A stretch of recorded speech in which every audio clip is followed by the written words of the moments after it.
তাদের তাদের কষ্টে প্রদীপ প্রজ্বলন করছেন। এই মহতী অনুষ্ঠানটা এখন ঠাকুর মা স্বামীজিকে শ্রদ্ধার্ঘ নিবেদন হবে পুষ্পাঞ্জলি দিয়ে। এই পুষ্পাঞ্জলি দেওয়া হচ্ছে, একটু উলুধ্বনি শঙ্করধ্বনিতে যেন কন্টিনিউ হয়।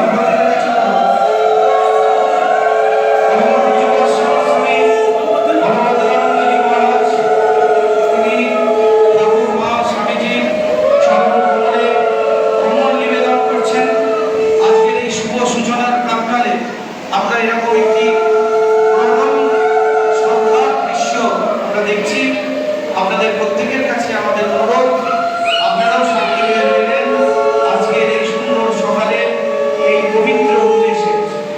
আসুন, প্রদীপ প্রজ্বলন চলছে একদিকে, এখন পুষ্প নিবেদন করছেন